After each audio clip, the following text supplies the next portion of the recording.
guys. Guys enjoying some beverages. I actually quit drinking, guys, for a week and a half, 6 months ago, and I'm still bringing it up. This past January, my girlfriend was like, I want to do dry January. And I was like, yeah, that sounds like a great idea. And I went to the fridge and got a beer. And she was like, I thought you were going to support me. I was like, yeah, I do support you, you know? And she went like, I support me. I was like, oh, like, do it with you. That's what you mean. Okay, yeah, sure. So I gave it a go. But my birthday's in January. And also, there's a lot of sports on TV in January.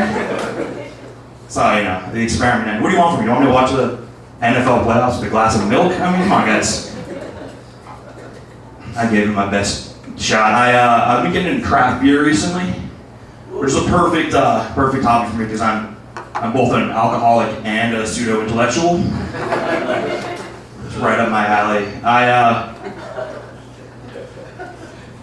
It makes it great because I read all these books about like beer and it's like nerd out about it, which means that if I go to a brewery by myself, I'm not drinking alone. I'm doing field research. I'm an experiential learner, you know. And here's the thing about breweries, guys. You're not allowed to bring your own beer there because they want to sell you theirs. But there's a loophole. You can bring your own beer if you bring it in a baby bottle.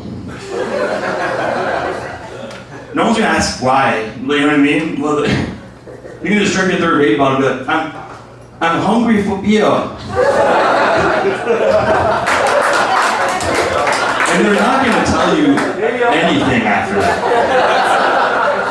It's a little loophole.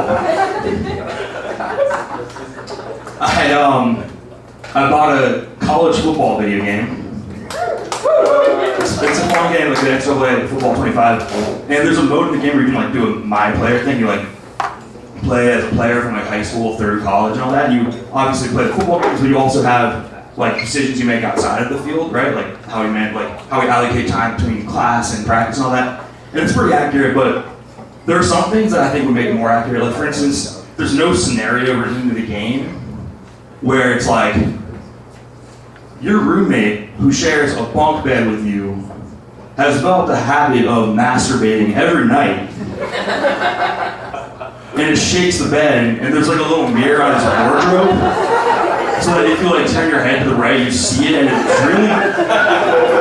it really makes you uncomfortable. Press A to ignore it, you know.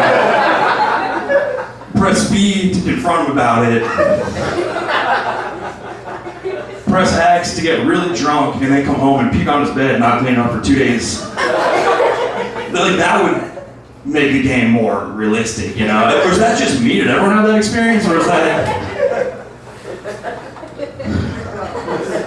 Guys, I'm in between jobs right now, which is my favorite euphemism for unemployed. Gotta get a new job. I don't ever really understand like my friend's jobs. I have a buddy who told me he sells metal, like that's what he does. I didn't really know we needed people to get the word out about metal, you know?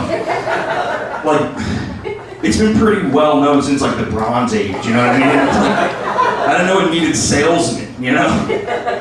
But I used to have like a boring like consultant job, and I actually decided I want to become a teacher because I decided if I'm gonna spend my time making PowerPoints for people who don't care to read them, I might as well get paid less, you know? So I applied to be a sub, and I'm not a pedophile. I said, I want to be a sub, I'm not a pedophile. That was basically the whole cover letter. And they hired me. They're like, you can work here, 45 cents a day, don't fuck the kids. That's pretty much the criteria. All I do with this, I mentioned I gave up drinking for a week and a half, and I'm glad I did because I learned some stuff about myself. I learned that I'm better at doing stand-up when I'm sober. And if I'm being honest, I think I'm better at everything when I'm sober, except for feeling joy. All right, that's my time. My name's Mandell.